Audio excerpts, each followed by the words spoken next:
without any doubts whatsoever. You have one or two friends, that have jumped on the Japa train. Japa has become really popular in recent times. We've seen like an interesting increase in the number of people that are leaving the shores of Nigeria, quitting their jobs in search of the proverbial green pastures. But what is interesting to note is that we have we continue to focus a lot on the people leaving, and not considering the other side of that particular interesting development, which is for people who have chosen to stay. Because the truth of the matter is, no matter how much we think that Japa is popular, right, it's not everyone that is going to jump on that train, right? So so this is why we're having this conversation to see, okay, enough about the people that are leaving. What does this mean for the people that are staying? Because interestingly, we find that when someone is for everyone that leaves, for everyone that says, oh, I'm quitting my job now, talent gaps are created, right? Government has a business, quitting my job now, companies gaps are created.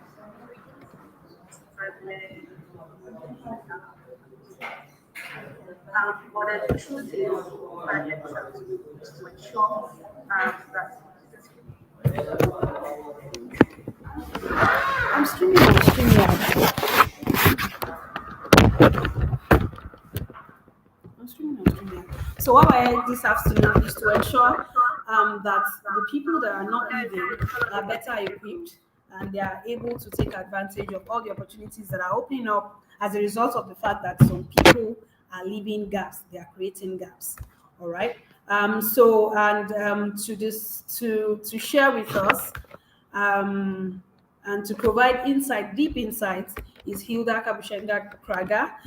She's the CEO of the African Talent Company, leading all the brands across West Africa and East Africa. And she's very passionate. I don't know if you're an ardent user of Instagram and you happen to be a follower of Hilda on Instagram, you would know that this masterclass that we're having today is something that she does on a regular, in forms of content creation, just really pushing conversations around how people can be better, how they can get the best from their jobs, how they can equip themselves to be better, and to really just keep climbing that career ladder that we all look at. So it's my pleasure this afternoon to invite Hilda Kragha for this masterclass. Hi, Hilda. Hi, Bukola. Just quick one. Can you guys see me? Because my camera is on, but my screen looks blank. So I think I'm having the same situation here as well. It might be something to do with the settings. Maybe video is not enabled somewhere. Is it something? Yeah. We'll keep trying to figure that out. Yeah, because I think it's going to be as useful as it is. Very interactive. Yes, I can imagine.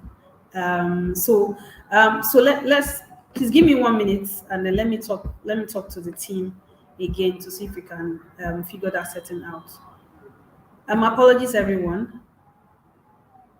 Yeah.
I think somebody's asking to see the theme of the masterclass.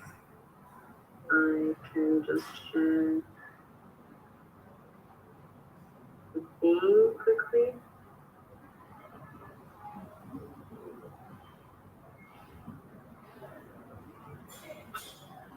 So this is a theme.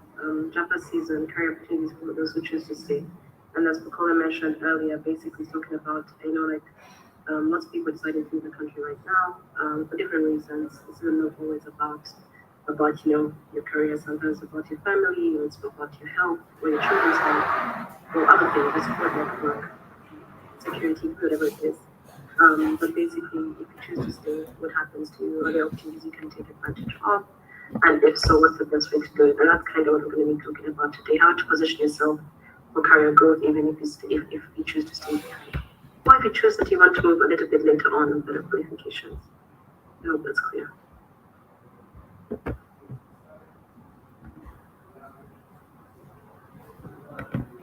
And I think that should also answer what things about in this masterclass. And it's basically that positioning your career if you choose to stay behind the scene.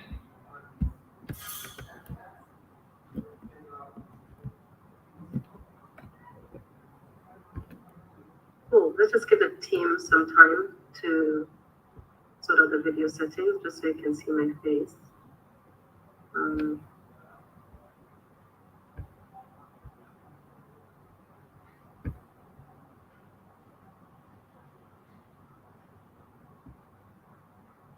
Can you hear me?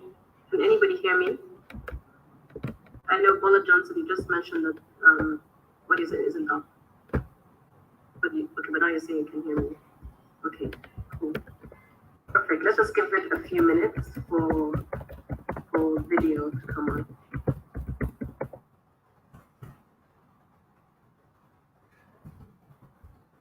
In the meantime, while we wait for the video, if you want, you can go ahead and ask me some questions in the Q&A, and I'm happy to answer, even though you can't see my faces.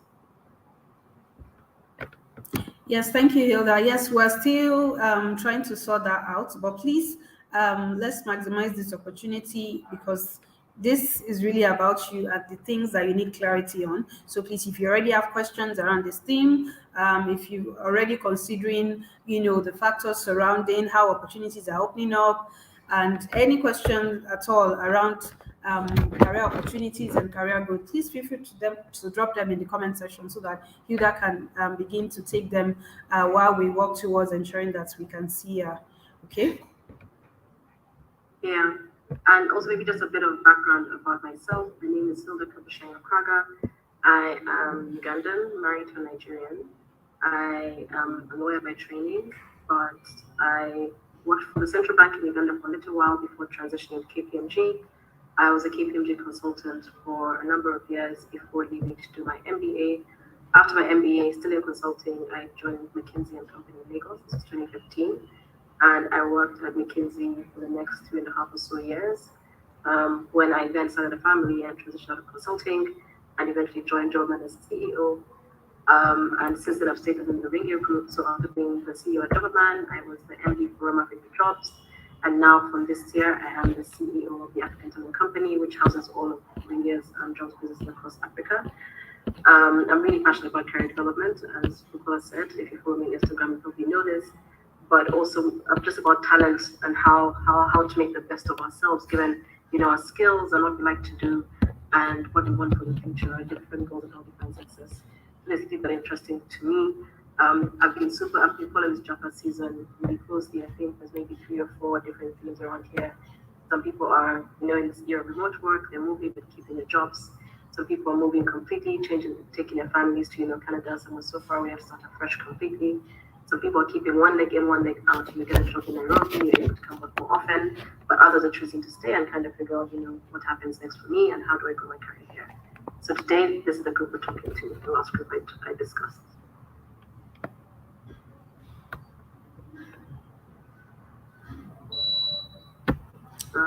Hi Hilda. Okay, so we're also streaming on LinkedIn actually via StreamYard. So I left a link for you that you can simply click, and then because I know that StreamYard video is actually working. And this where's the link? I dropped it for you on WhatsApp actually. That won't work because WhatsApp is on my phone. Oh, okay. Can you send it back by email? I don't use Okay, WhatsApp now. okay. All right, I'll do that right away.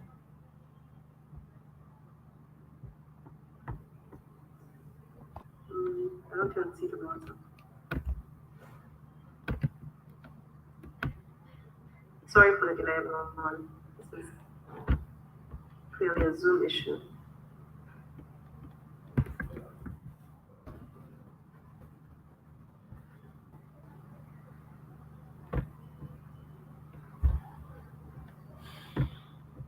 And yes, again, if you've got any questions, just drop them in the Q&A.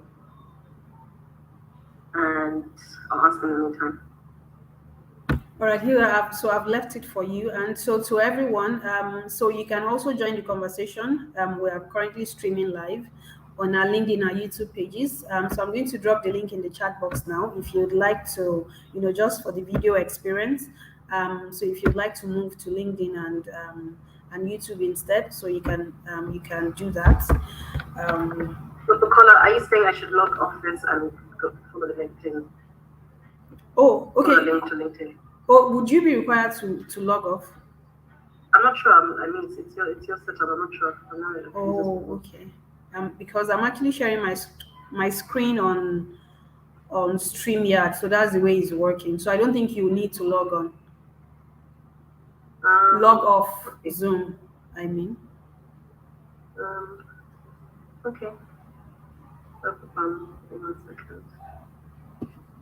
So I think that this is a Zoom issue. I mean, we use this platform on a weekly basis for trainings, and we've never seen this before. All the settings are right, so so this is.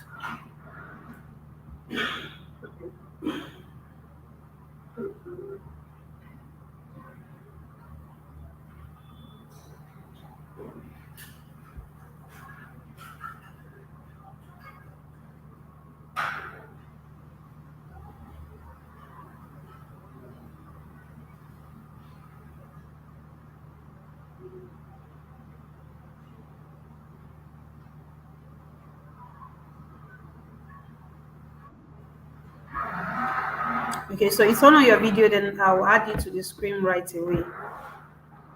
Okay, I'm trying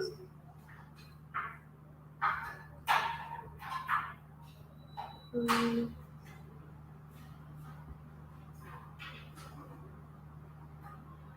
Sincere apologies, everyone, for this delay.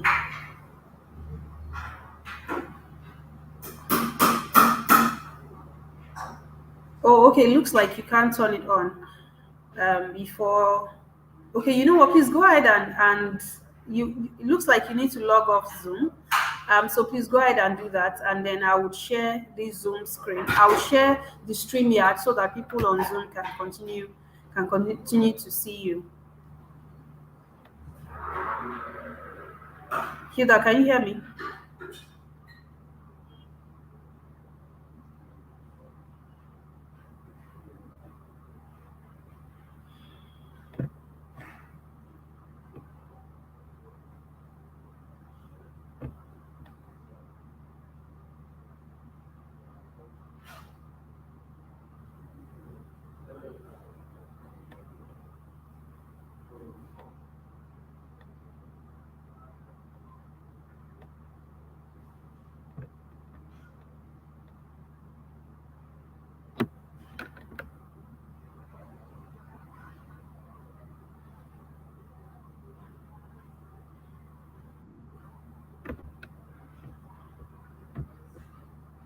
So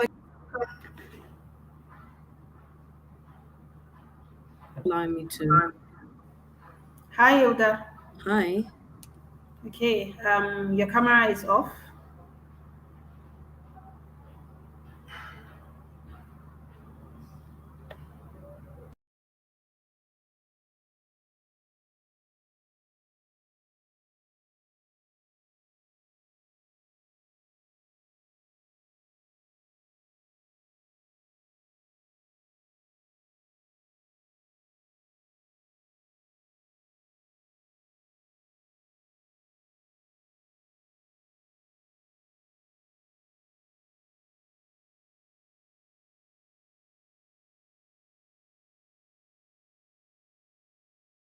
Hello.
Hi, Hilda. Hi, can you hear me? Yes, I can hear you.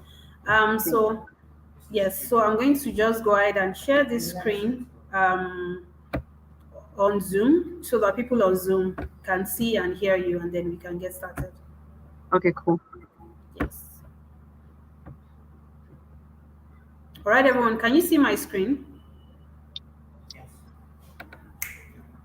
Okay, can you see Hilda? Okay, fantastic. All right, I guess we can get right into it. You can Okay, also share great. your screen on StreamYard here. No, I can't. I ended up using my phone. Oh, okay. That's Oh, how, that's when I was able to change the settings. I was okay. able to So, change the settings on my phone. But okay. anyway, but that's fine. So I think I'd already kind of introduced the topic for today. I don't know if any questions popped up when I asked people to give to ask any questions. Is there anything in the Q&A yet? Oh, yes. So I think I would,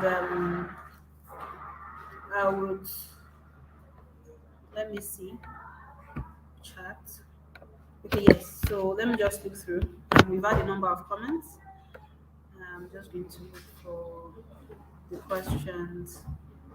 Okay, so someone said, my question is, why are there so very little job openings for us graduates who have just about 1 year of experience? Yeah. Most of them ask for at least 2 to 3 years of experience. So how do youngsters fit in? It gets overwhelming at times. Yeah. So it's a structural issue.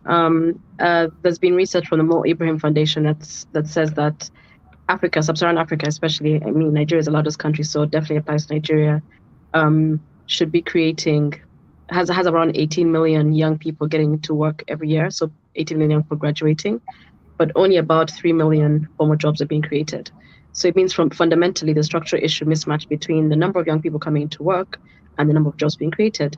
What does this mean for you as a young graduate? It means you have to embrace the fact, and I think increasingly as generations go by, the fact that you might not graduate into a full-time job, and you need to already be thinking about what skills can I develop that I can deploy with or without a job. How can you be a freelancer? There's some practical skills, things like graphic design or things like coding or even marketing, whatever it is that you can apply as a freelancer, as a contractor, as a self-styled, single person business, for lack of a better word, and begin to apply those skills and earn a decent livelihood without waiting for a job. I know it's a painful thing to hear, but just statistically, the odds are stacked against a new graduate right now. And then, of course, people are looking for people with experience because if you think about the average SME or small company, they don't necessarily have a big training budget. So they're looking for people who already at least know something. One of the ways you can get ahead of this is while you're an undergrad, you can already start doing lots of volunteering, taking as many internships as you can. I know that's also a privilege because internships can end up being expensive if you think of transport, etc. Such that by the time you graduate, you already have at least a year of experience on your CV that you can then speak to. In the meantime, and now, as we're asking, I think that the trick is don't do nothing, do things, build a portfolio, whether it's volunteering, whether it's gigs, whether it's, contracts, small things you can do, all those actually count. And I think how you structure your CV matters because all that experience counts. And you can find that if you really dig down, you have more work experience than you think you do. Oh, okay. All right, great. I think another question that I noticed, someone said that, I can't find that question now, but I noted it. So we're saying a lot about, how Japa is happening and people, they are leaving their jobs, but still unemployment rates doesn't seem to be, going down. So it's almost like they really opportunities really opening up as people are leaving. Or the organizations have they devised like another means to ensure that they are not actually having people fill those gaps that people are leaving when they japa? So they are, but it's a combination of many things. So as you guys all know, right now the economy is not at its best globally. In Nigeria, it's a bit worse, I know, because of other issues, but then globally as well, inflation is high. I think in Europe, for the first time, they're complaining about inflation close to 20%, things I've never seen before. 11% for countries that have been stuck at 2% for a while. So yes, people are leaving, and some of them are being replaced, or their roles are being distributed in the organization. I think the point of this conversation is so that either way, you're a winner. Even when an organization does not go on hire outside, so if somebody leaves, they may not necessarily go on hire outside, but their role might be absorbed by somebody internally who essentially gets a promotion or takes on more responsibility, and it's split up. Unemployment will still be high because unemployment is fundamentally an issue related to government policy around job creation. It's not something the private sector can take on by themselves and solve. And I think, unless we want to have those conversations right now around policy and job creation, it'll be hard to tackle unemployment in that sense at scale. But yeah, what's happening is as people leave, their roles, of course, have to get redistributed in the organization. Sometimes they hire externally, and that's an opportunity that somebody could capture. Sometimes they hire internally. And that's the piece that I think people don't usually think about, right? The fact that a lot of promotions, a lot of hires are actually internal hires. When you think about career mobility, and maybe we just get started, but when you think about career mobility, there's career mobility outside the organization and within your present organization. And it's very common, especially like us who are in the recruitment business, to have you work with a client, but like, okay, actually, no, we fill this role internally. It's very normal. So maybe that's why you're not seeing these job openings at scale. For the larger companies, of course, they'll also have things like training institutes, they'll have graduate management programs, they'll have like this strong succession plan where when there's a gap, somebody can come in. So you find that when somebody leaves as a marketing manager, they won't necessarily hire a new marketing manager, there's somebody to promote into that role, and they'll hire somebody more junior. So you won't still see the role that way. It's more internal progression, which is where good companies should go. But I think from my perspective, so just getting into the topic and why we're here, if you are thinking of staying and want to, make the best of your career growth while staying, I think the first step is kind of like think about your own career positioning, right? What do I want to do with my life? How do I want to build my career? Am I on the right path, the track that I want to be on right now? Or should I be looking at another track? Is it too late for me to pivot, or do I still have time? A perfect example is myself when I just graduated and I was a lawyer and I worked, in a legal department. And within 6 months, I just knew I'm not on the right track. I'm not on the right track. You have people who then, after realizing I'm not on the right track, stay for the next 2, 3, 4, 5 years, thinking, oh, maybe I'll begin to like it. Oh, maybe it will change. Maybe I need another job in law. I should just hang on to it because it's a good pay. But then I think that's one of my good attributes, the fact that I'm a decisive person. Because within 6 months, I said, okay, I know I don't want to be a lawyer. What's the next thing? There's an echo. Something has changed.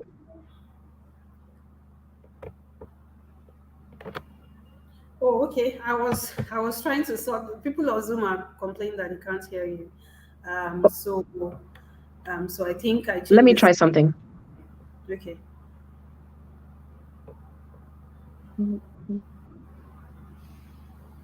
First, mute yourself, Bukola.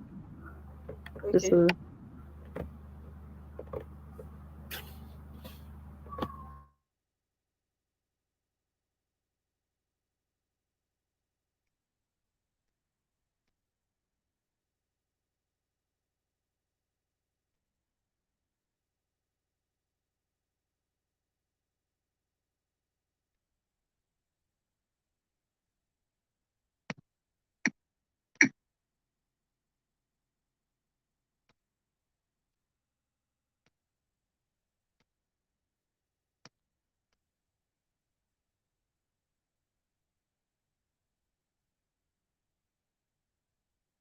Hello? Hello? Yeah, I can hear you. But there's an echo. I'll mute. Okay, can you hear me now? But there's still an echo.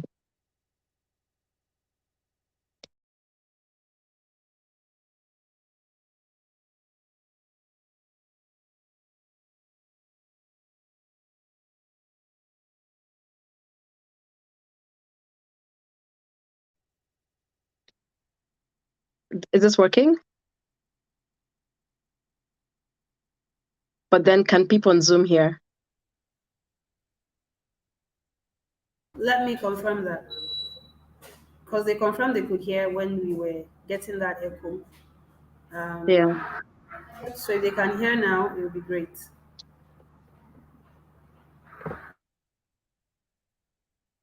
Okay, they can't. So let's just go on. Everyone, please, we're going to be dropping the link to the LinkedIn and YouTube live. We encourage you to please move on to LinkedIn or YouTube so we can have an immersive experience with a good audio and video. Thank you. We apologize for the inconvenience. This isn't us. Obviously, it's a Zoom issue that is really outside our control. So please let's continue.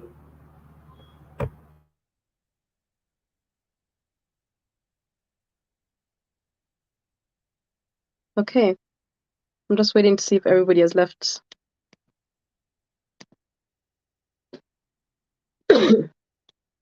Okay, so I guess we can keep going. Apologies, everyone. As I was saying, the first thing to think through is, how define your career. Like, am I in the right place in my career? Is this I'm on the right track in the first place? People leaving, of course, creates an opportunity for you to have that sense of reflection, but also decision to stay. It's always comes as, if I'm staying, what am I doing? Do I like what I'm doing? For example, if I'm in marketing, do I like being in marketing? Or do I need to take a decision right now that if I'm to grow, I want to grow in XYZ fields?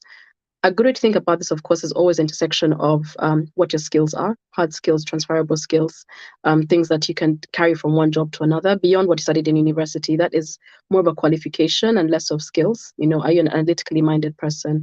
Are you a great writer? Are you a great problem solver? Are you good with Excel? Are you good with graphics? Can you code? Like more skills you can move from one place to another. And once you have a good understanding of that, then you can say, okay, fine. Out of these skills, what do I enjoy exercising the most?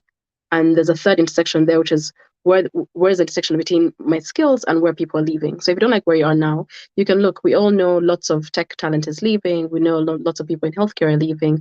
We all know lots of accountants are leaving.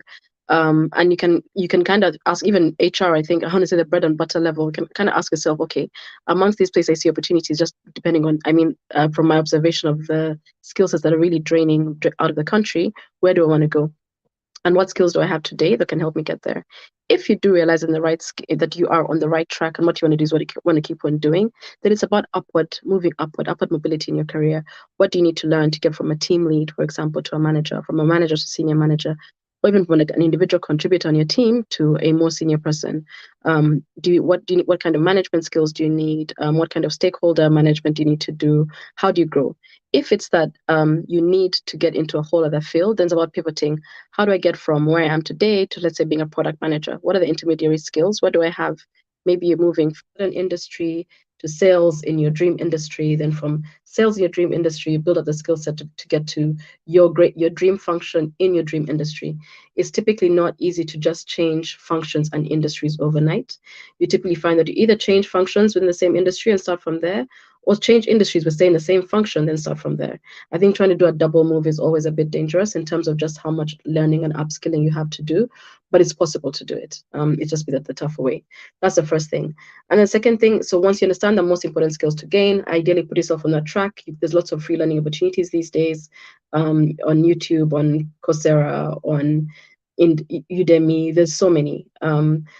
And once you kind of get those skills and get more comfortable, even before you start to apply it at work, you can volunteer, for example, to be part of a team, cross-functional team at work that's working on something that you'd like to practice. You can volunteer in your church, in a hospital, in a school. There are very many people, actually, when you think about it, very many organizations in the community who are looking for people to give them free skills.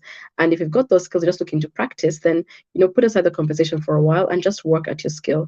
If you're trying to be, like a web designer, volunteer to do it somebody for free. That's practice for you. It gets added to your portfolio and you get further ahead. After that bit is sort of, I think the next thing to do would be to think about, like, what opportunities are worth pursuing. You know what you're good at, you know what you want to do. Now start thinking about what makes sense for me in terms of a move. Does it make sense to move from a large organization to a startup? Maybe, maybe not. Does the opposite make sense? Maybe, maybe not. Should I cross industries right now? Maybe, maybe not. But it's an assessment you have to make based on your personal situation. What you're prioritizing. Is it job security? Is it high earning? Is it proximity to home? Flexible work? You have to be able to analyze different opportunities through that lens. Not everything is for you. And I think the sooner you know that, the better off you are. Otherwise, you just keep on applying to everything and jumping everywhere. And it even gets harder for you to grow because the next shiny thing is always the thing you're after. So be very clear around like what opportunities are out there for me and be deliberate about pursuing just those. If you decide you want to stay in your workplace, or even if you want to move, right, and you understand, so starting from the foundation where you know that you're on the right career track, you know the kind of skills you need to apply, you've applied them, so you're getting more skilled. The next thing is if you're increasingly getting more skilled at work and getting more visibility, step 2 for me would be how do you get visibility for your work, right? And workplace visibility basically is being recognized and rewarded for the things you do across the organization. Many people work hard, many people do good things, not everybody is visible. And remember, you don't get promoted for working hard. You don't, okay, not for just working hard. You get promoted because you're visible, because people see your impact and they agree with your impact, they realize it, and they want to support you to give you even more responsibility in the organization, right? And I think if you're staying behind, of course you want to grow. So once you've understood I'm on the right track, or you've moved to the right track, I know the skills I need, you invested in those skills, you're doing better work. The next thing is, how do I get recognition for this work? One of the best ways to do this is to be a cross collaborator, work with more than just a single department. There's many ways you can do this. There's always projects that require, special skill sets, volunteers from different teams.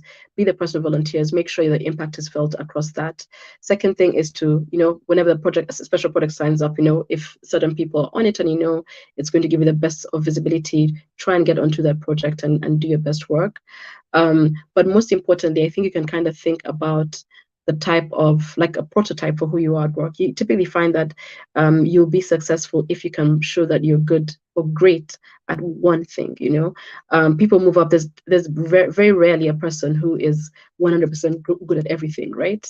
And even when they'll have that spike in one thing. And I think one of the ways to get visibility is to leverage that one thing that is your spike, or like your killer thing, right? And for some people, it could be like, maybe you're a people leader.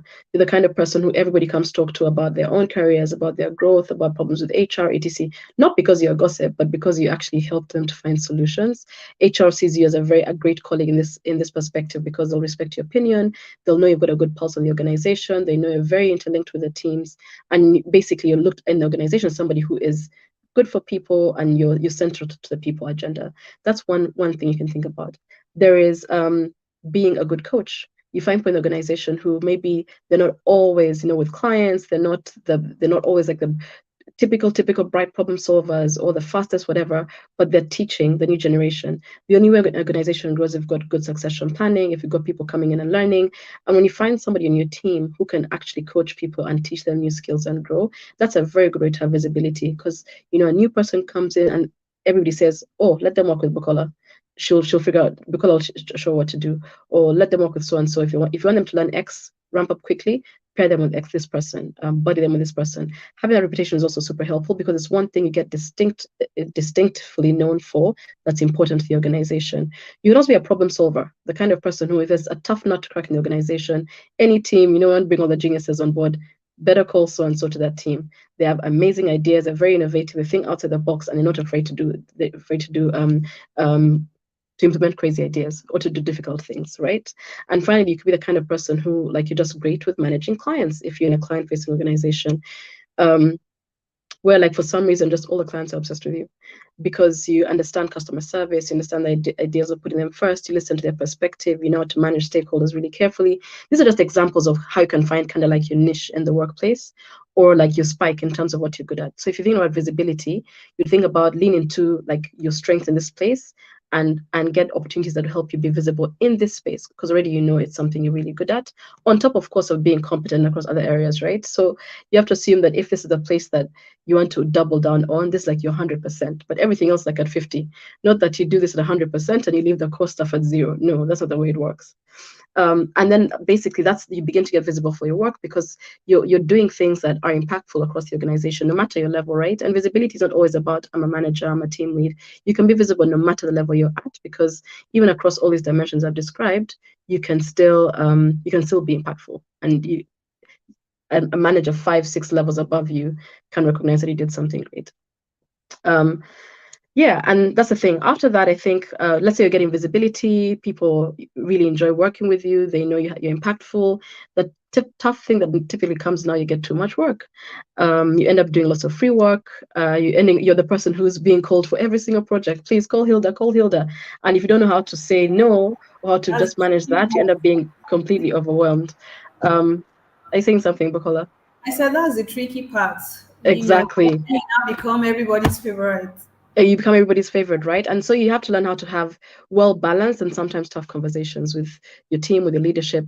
Learn to say no, learn to prioritize, learn to be able to say, and how do you say no? I can't do this right now, but I'm happy to coach XYZ to do it for you, and I'll make sure they do good work. Or, right, I'm really overwhelmed. You've asked me to do 1, 2, 3. If it's okay with you, I'm happy to start doing 3, but just so you know, it means I drop 1. Being able to have those tough conversations. And I think it depends on how you have them. 1, you have to be respectful, right?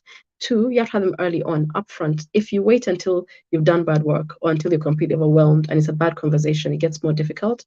But being able to say from the very beginning, once it's brought up for you to join yet another team, you can say, I'm completely overwhelmed. This is how I think I can go ahead. Come with solutions. Come with a solution for your own, for your own exhaustion of being overwhelmed. It's even an easier conversation. That's the first thing. Second thing is sometimes you end up doing work like we just talked about. Somebody leaves, they're not replaced, and some of their work gets redistributed and not getting rewarded for it. And I think here it's around how you structure that for performance management conversations. Being able to, 1, take note of all the new stuff you've done, all the new responsibilities you've taken up in the performance period. Talk about all the impact you've had, and when that commission comes, you're going to say, hey, since XYZ left and went to Canada, I've taken on 60% of their role. I've been doing X, I've been doing Y, I've been doing this. I've spoken to this stakeholder, they're extremely happy that I'm doing. From this email that you sent me yourself, I'm doing a good job, etc. However, I feel like the role I'm playing right now is no longer commensurate with my pay because I've taken on a whole other role. And have that structured conversation around your pay. So if you do want to keep on doing this job, you can get the recognition for it, whether in terms of title and in terms of pay as well. Because sometimes it's title. Sometimes I know people who end up doing manager roles, and some will end up being like a team lead or something. And you're doing a manager role for like 2 years, and like there's like a GM, there's nobody between them, and you're like, dude, I'm doing the manager's job. Why aren't I a manager? Because it comes with perks, and even like for if you want to exit, it gets better. So you have people to LinkedIn profile alone to be able to have that. So. Yeah, so you have to be able to gather that evidence and be able to bring it, speak clearly to it during performance management. And the other thing also, on top of that, I think before you have the conversations, you have to be able to gain support for your ideas. I think a lot of mistakes that people make, one of the mistakes people make early on their career is assuming that if I'm doing a good job and my manager thinks I'm doing a good job, I'll be fine. But no, everybody has interests in an organization. Yes, you're one team. Yes, you're trying to go in the same direction. Yes, you're building the same direction. But at the same time, you're all trying to advance your careers. So, and you need to get people to be on your side of things. So if you're trying to push for some change, trying to push a new initiative, there'll always be resistance. Sometimes there'll be resistance just because it's you. and somebody else wants to be who wants to do that promotion as well wants it to be them. And I think one of the things you need to do is gain stakeholders support for ideas. How do you win over your peers? How do you get them involved enough in your project that they want to even root for it, that they want to fill out your 360 and talk about how awesome you are, that they'll go to your manager and say you're very collaborative, you've been inclusive, etc. How do you get support of your manager so they don't think you're trying to get their job? Because that's another thing that's real in the organization, right?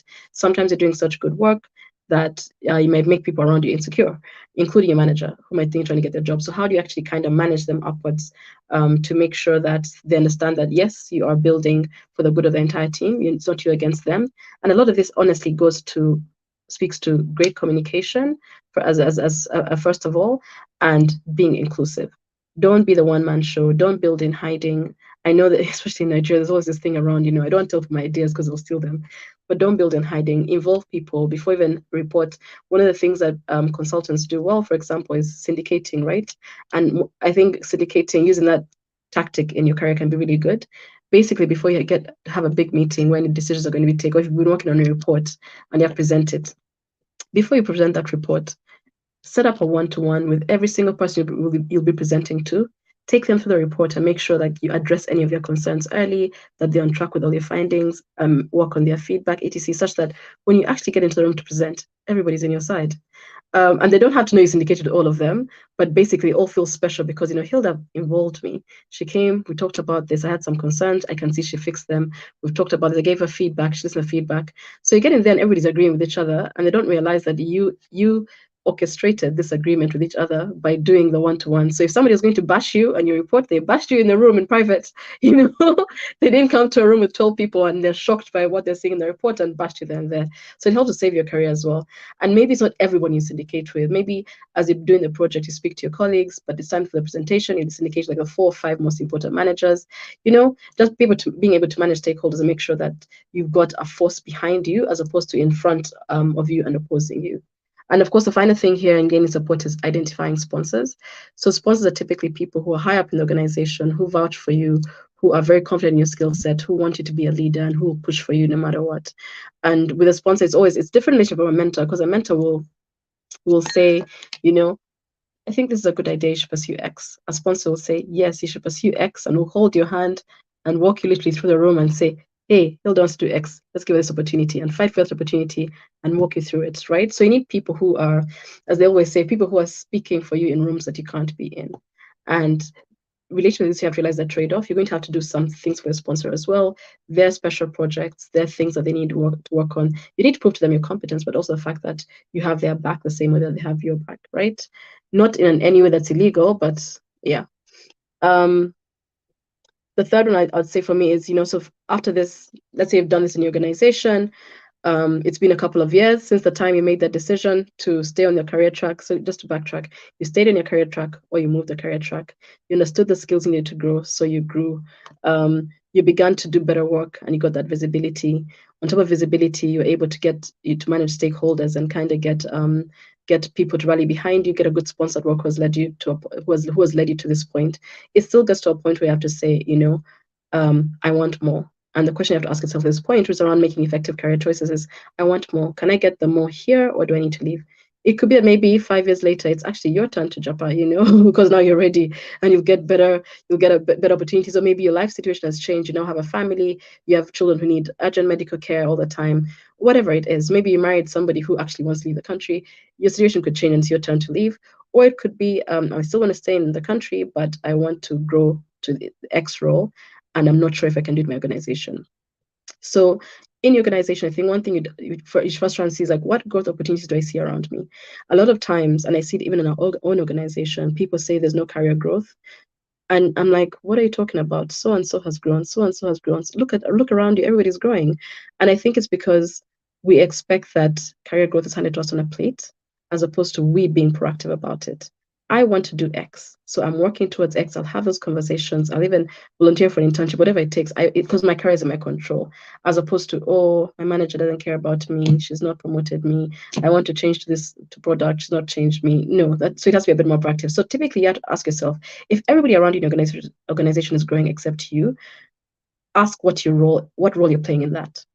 It could be, yes, that maybe the organization doesn't value your skill set, or it has outgrown in a way, but it could also be that you're not being proactive enough, and have conversations with your colleagues and say, hey, I noticed that in the past 2 years you've done 3 roles. I've been stuck in one. How are you doing this? Actually seek counsel or talk to HR. What do I need to do different? If it is that the organization has outgrown you, then maybe you need to look for opportunities outside. But it could be to have that one conversation that actually changes everything, because it turns out that all people waiting for you was be proactive about what you want. And as soon as you are, those doors begin to open. And again, it boils down to your own vision of your career, right? Can I achieve my career vision in this workplace? As long as that answer is yes, I think you should try to do it. Once it becomes no, then you have to start looking outward. And when it's outward, for me, when you're looking outward, it's always a case of short-term gain versus long-term pain, because you can never really know. And I'm reading a book right now around it's called The Psychology of Money, so different topic. But one of the things talk about this this guy from the 1950s who was a great investment professional, and he wrote a book about it. And somebody asked him, when you're investing, what's your own philosophy? And he said, I think about the fact that if I don't put anything in the stock market and it grows, it triples, how will I feel regretting the fact that I didn't? But also, if I put everything in the stock market and it falls down to zero, how will I feel knowing that I put everything in it? So he put 50 in bonds, 50 in equities. And his whole point was, when I'm investing, I'm just trying to minimize my long-term regret. And it's the same with career development and career planning, right? Because career is actually it's an investment in yourself. So when you're moving roles, a lot of the time you're trying to minimize your long-term regret, but we don't know what the future holds. There are a few things you can use to assess though. So one, are you taking more money at the expense of growth? Sometimes it's okay to take the money. You need the money. Your family needs the money. You're in a position in life where you need the money, but sometimes money is not everything, because you're giving up growth. For example, you're leaving a great manager or a great team that has taught you so much. You're leaving, like XYZ of career growth, where if you hang in there for another 2 years, you'll exit an even much bigger opportunity. And you're leaving that because you're getting a 40% bump in the short term. But you assess and realize, if I stay here working with this team, working with this person, in 3 years' time, when I exit, I can leave with a 120% bump. And if there's no urgency for that money, maybe in this case, taking the money at the expense of growth is actually short-term gain over long-term pain. Because you also find people who move, then you move into an organization, maybe you get that 40% bump, but in that organization, guess what? There's only 2% pay rises each year, and you only move roles after 5 years, like clockwork. So you get there and you're actually stuck. Whereas if you're stayed in a smaller, more agile organization, even though right now you're kind of below, in 3-4 years' time, you'd by far have overtaken where you are. You'd have a bigger title, you'd have better growth, better skill set, better everything, if you're not given that up. So it's a trap lots of people get caught up in. You move to a large organization, or you move to a role because of the 40% bump initially, and then you realize, oh, where I was getting a 5% or 10% bump each year. Here I'm getting 2%. I was changing, there was room for me to change titles almost every year. Here I'm a lead and I'm going to be a lead for a while, or here I'm a manager, I'm a manager for a while, or even just I'm an associate, and I'm associate 1, then associate 2, then associate 3, then associate 4, then associate 5, as opposed to actual realistic growth. The second thing, which is a trade-off, is bigger title at the expense of more responsibilities. One of the things that cracks me up about the Jobman platform, and I'm not saying this about anybody's roles, right? But sometimes you find a job like head of sales, 9 years of experience, blah blah blah blah, and then you look at the responsibility, like, these are not a manager's responsibilities. I mean, the title is big fat title, head of sales, but the responsibility is actually like head of research. We look at the responsibilities and they're like, no, this is like an associate level role with a fancy title. And it happens a lot in our markets, because you're trying to get some good talent there, and people want the prestige of a big title. But don't leave, even if you don't have a fancy title right now, don't leave that place to get for a fancy title where you'll have less responsibility and definitely won't be learning. If already you're managing a team, right, but your title is, associate or advisor or something, don't take the manager job and go to a place where you're managing no one. It's actually a step back, because fine, you're now called a manager, but where's your team? You have no team. You're managing just yourself. That's a trap people fall into as well. So just deciding, in terms of deciding. So the first one is more money at the expense of career growth. The second is bigger title at the expense of more responsibilities. The third is a large organization at the expense of flexibility and culture. You find that of course, not all startups are good places to work. Not all large companies are good places to work. A good place to work has its own unique characteristics, and it's a case by case basis. But a lot of times, there's this sense or assumption that large organizations have job security, which may be true. They've been around for 100 years, more than a startup. So people tend to want to move from, let's say, a smaller company to that large company. But then you get in there and you lose your flexibility. You can't just call up your manager. You don't have as much access. You can't call up your manager or even the CEO and say, hey, can I have a chat? I've got a problem, etc. No, you're now a little wheel in a cog, in a bigger wheel, in a section of the trailer that has 18 wheels, right? So you don't have as much flexibility. There's a set career path for you. You probably can't even negotiate things like work from home. Everything's a lot more structured, but also a lot more slow.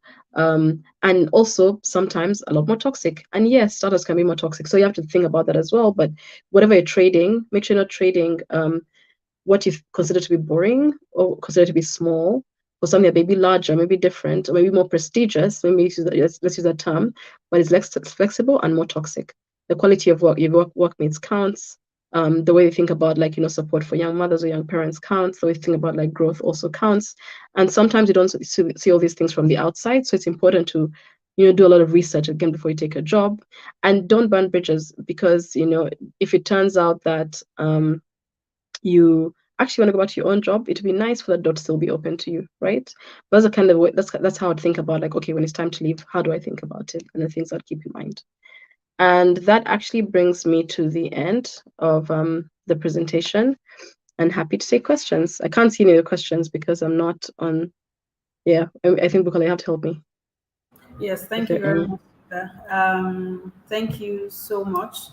I can't hear you properly, Bukola. You sound dim. You sound very distant. Oh, really? Yeah. I hope it's not my network. Is it better now? No, you just sound far away.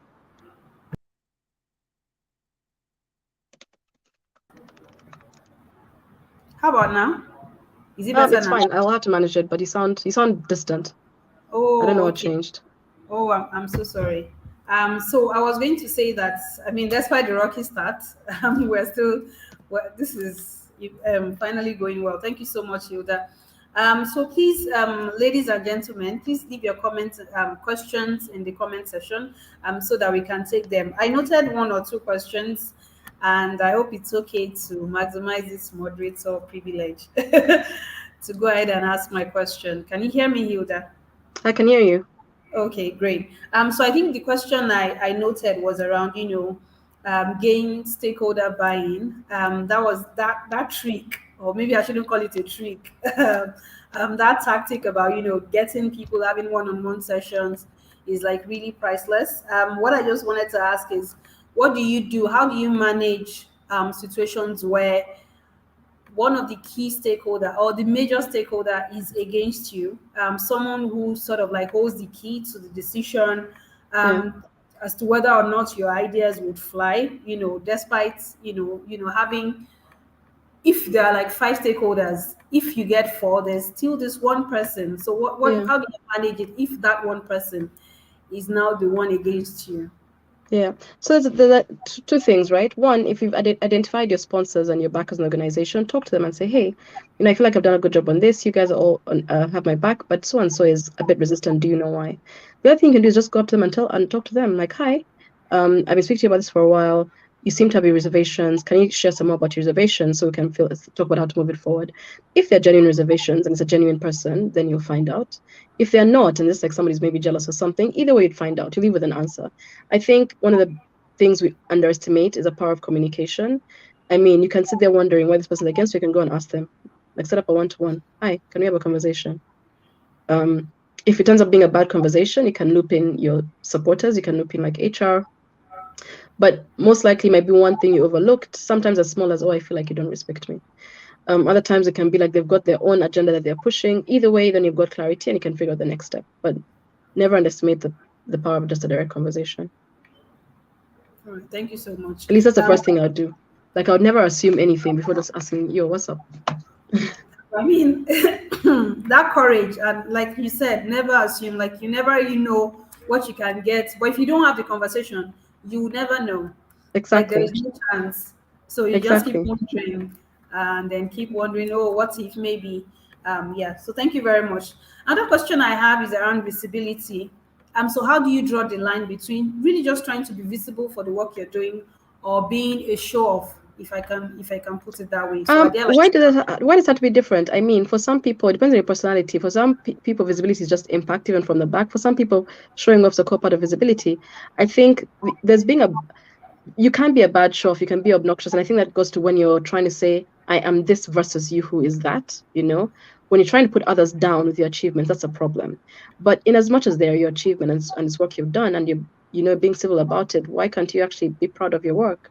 I think we, especially in our society, we place too much of an emphasis on false humility. And for me, I think false humility is actually worse than showing off. I mean, you put so much work into this, pat yourself on the back. The line you have to draw is no need to trash talk and make your other colleagues feel bad in the process. Thank you very much. Just a follow-up question, right? On really just taking credit for the work that you've done.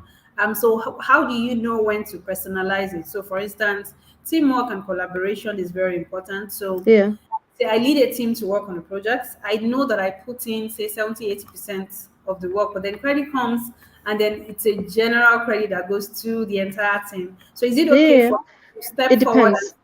Are you the team leader? Because if you're the team leader, by default, the success of a successful team is going to go to you. You're the leader, right? And what you do in that situation is making sure that every single contributor gets recognized for their share. That's one of the things of good team leaders. Like, no, couldn't have happened without Bukola. Thank you, so and so. Thank you, so and so. So and so did X, so and so did Y. So you have to create opportunities for visibility. When it's yourself, sometimes you won't always get the credit. And you have to just realize that sometimes a big part of your job is making sure that your own manager looks good, which is what you did and was successful. You are visible to them. They have a huge impact. But it should also be a push to let you know that I need to start looking for opportunities where I am the one leading. I need to lead some more. You can start the small projects, small things that seem like nothing, a newsletter at work, something, trying to change the medical insurance, a small scheme. But look for opportunities for yourself where you're the one in the driving seat. Because that's where visibility really starts. The opportunity to drive, to own a small piece of a project and take it home. Thank you so much. So there's a question here around leveraging skills. So someone, Vori says, thank you so much for the insightful teachings. How can we leverage any skill in such an economy? So I always say, there's a number of, one, as I mentioned earlier, volunteer. Look for organizations in your community who are looking for your skills. They're there. It'll be good for socialization, it'll be good for networking. I think church is one of the best places to volunteer because church is filled with employers. Absolutely filled with employers, and leverage that skill. Second thing is social media. Nothing stops you from going on YouTube and starting a channel and starting to teach people, or going on Instagram. You don't even need to put pictures on Instagram and just talking about your skill set, and trying to get a clientele there, and just like to talk about, to teach on that platform. But the third thing is also get onto all these freelancing platforms, right? Freelancer, Fiverr, etc. Put a rate up there, put your portfolio, and be responsive. Maybe charge less than other people are charging, and see what gives. It's not easy, but I think as long as you keep practicing your skill in one way or the other, and a lot of it might be free, eventually you get better and you begin to command a higher rate. Thank you so much. Someone said you mentioned that you were reading a book on psyche. If you can mention the I'm ready. What? That you are reading a book. That you're reading a book currently. Oh, it's called The Psychology of Money. It's a different topic, yeah. Okay. Yeah, but that quote from that was quite powerful, and it's applicable everywhere. But the book itself is called The Psychology of Money. Okay, all right, thank you. So we have another question here from Chisom Aguamilo. She says, what advice would you give to someone who is on the fence on deciding whether or not to open her own business or get a job? Well, the question is, do you have a job right now? Because if you don't have a job, I suggest you open that business in the meantime. Either way, the number of things to consider. One, do you have capital for your business? Two, what kind of business is it? How will it fare in this current situation with FX restrictions? Do you need to import things?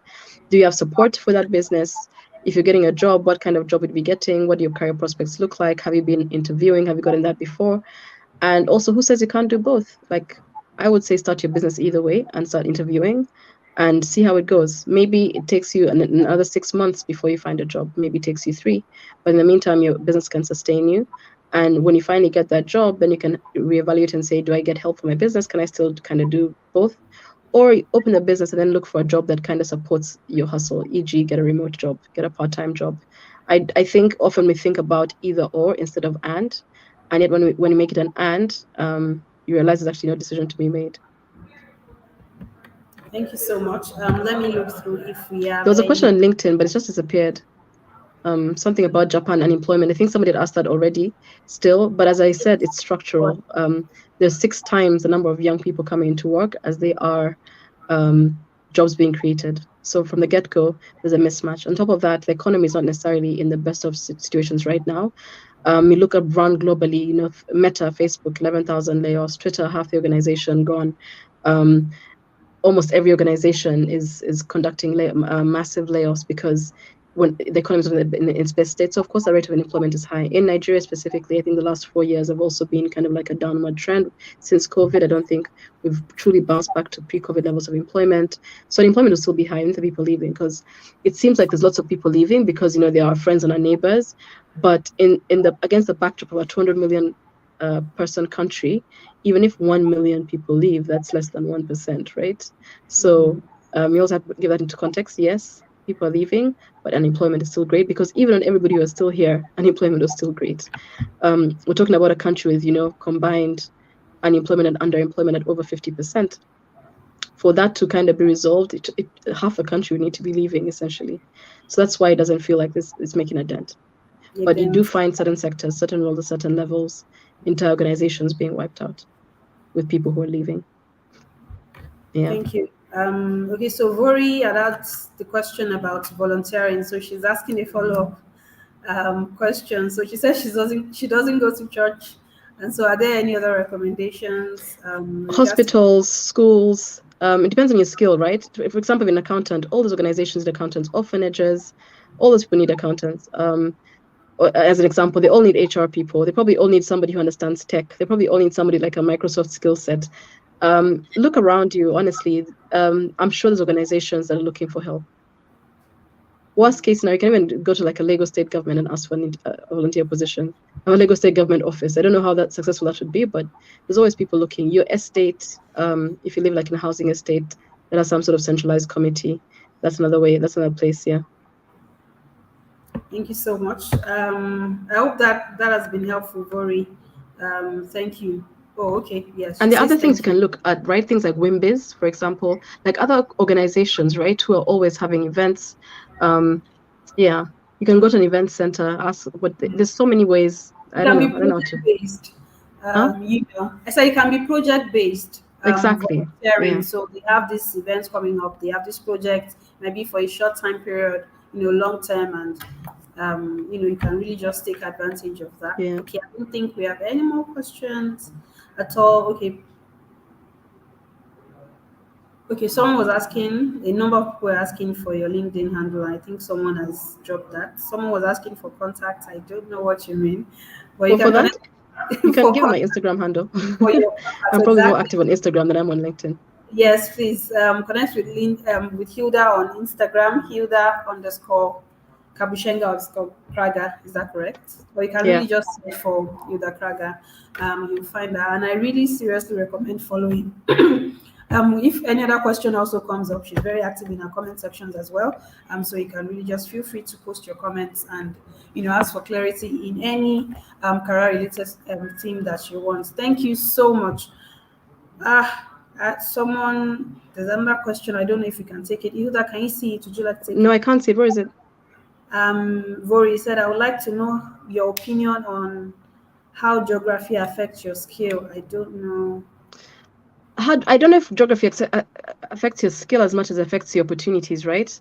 If you're in an urban area, you might have access to more like things where you can apply your skill and get better at it. You might have a bit more of a challenge in terms of the organizations you work with, etc. As opposed to if you're in a rural area, for example, where it's a bit more conservative, there's less commercial activity going on, and there's less ways for you to exercise your skill. So I think there is an impact. There's a reason why you find people flooding to the capital cities of the states, or even flooding to Lagos state, right? Because there's that correlation between commercial activity and business growth, and therefore opportunities for you as an employee and how you grow. I think it's worldwide. You see, it's the reason people go to London or go to New York or go to Johannesburg or even go to Lagos or go to Nairobi. So there's a correlation there. But what I encourage you to do is to, I think if you default to geography, I think you're focusing more on excuses, because the same person talked about volunteering, right?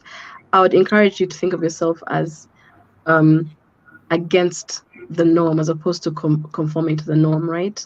Such that you're like, yes, I know these things up against me. However, I'm still going to build a plan because it's what I want to do. And I'm going to work towards that plan. If it involves, technology, whatever it is what I'm going to do, if it involves getting a computer to get online, so I'm going to do, if it involves migrating, maybe eventually consider that. But for now, you have to think about, okay, if these are my constraints, how do I still achieve my goals, as opposed to, oh my God, I have XYZ things holding me against my goals, because then you're defeated from the very beginning. Thank you very much. Frank, you said you're asking if we responded to your comments. If you can please quickly repeat it, because we're about to round up. I'm not sure what your question was, but I'm pretty sure we've attended to. Oh, okay. I've seen Frank's comment. So he says, talents abound in Nigeria, but opportunities are scarce. Why don't you help people with talent get remote jobs to stop this brain drain? We're working on it, but the thing is, brain drain is not always about the job, right? Because some people have been keeping their jobs, so they move. It's about you. For many people, it's a personal situation. You find, and I'll give you 3 or 4 examples. I know somebody who moved because all their siblings moved and they didn't want to be the last person in Nigeria, because all of a sudden the entire support system was away. And they moved to Canada, in the same town in Canada. Now they've reconstructed their family there. I know somebody who moved because their child has a life-threatening medical illness that could not be managed in Nigeria, and they could move away. So it's a healthcare issue. I know for some people who it's education, they got an opportunity to do a degree, stayed there, got a job, etc. So it's not always about the job. Yes, we are working actually as Japa and an African Talent Company. We're working on getting remote jobs to the platform, but remote jobs is not going to be what solves the Japa situation. It's things like security, it's things like healthcare, it's things like education, the cost of living, the quality of life. There are many things we're going to consider with or without a job. In fact, some people are leaving jobs, as managers to go and start over as cleaners, because it still affords them better healthcare and education and opportunities for their children, right? So it's not as black and white as bring remote jobs, there'll be no more migration. No, not everybody's migrating for the job. Definitely. In fact, there are more professionals. We did some, surveys on our platform, and we found that more professionals they were actively or employed. They had dignified employment. Actually, the ones leaving. Exactly. It's not the unemployed that are leaving. It's the guys in the office. Also leaving. So it's not even just about not people who have small jobs, because Japa is actually expensive. So it's actually not for someone who's just starting out and those things. In fact, if you ask me, I think Japa is less about employment. It's more about like long-term confidence in the country. Like, am I confident that this country is going in the right direction, and my children will be successful and happy and healthy here long term? And the best way to reverse is actually to have a complete turnaround in the direction of the country that's going. Improved security, improved healthcare, improved education outcomes, improved quality of life, more consistent forex. I know I'm talking about these things and maybe I shouldn't, but those are some of the things that people are running away from, as opposed to just the job. So, and it's a much larger conversation than just a private company can solve. It's bigger than the employers. Exactly. All right. One last question.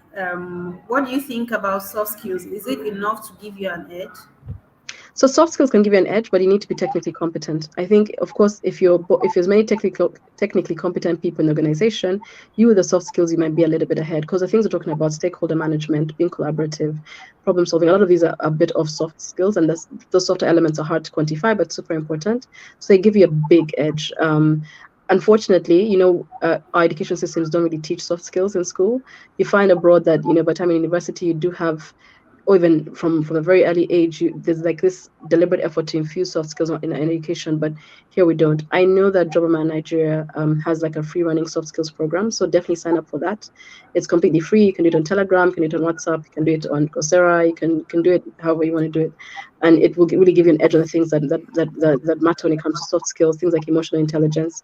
But all the things that are necessary. Again, just talking about why people don't support ideas at the workplace, it could be you lack emotional intelligence. You don't realize that you're achieving goals, but you're hurting people along the way. You're considered as a brash, abrasive person, and nobody wants to be around you. But your EQ is so low that you don't even know that. So soft skills help to take that extra mile in the workplace. Thank you. Thank you so much. So, Vori, please visit jobaman.com/soft skills to sign up. Because I don't think I don't think he's in Nigeria. So, jobaman.com/soft skills, and you can get the certification for free. You learn about emotional intelligence, personal effectiveness, time management, even CV writing. Is a really robust course that you can quickly take advantage of. Thank you so much. This has been, again, despite the rocky starts, and the good thing is I understand that some people were on Zoom before they finally found their ways here, so you may have missed some parts of this session. So please feel free to go on to play back on LinkedIn or on YouTube. Would also do like a roundup with the highlights of the gems that Hilda has shared with us, and it will be available on our blog post on our blog platform, so that you can also take a refresher course of this masterclass. Thank you so much, Hilda, for your time, and don't forget to follow Hilda on Instagram and then connect with her on LinkedIn as well, and you can continue the conversation from there. Thank you so much for joining, everyone. We'll see you again next time. Thank you, everyone. Bye. Bye, Bukola.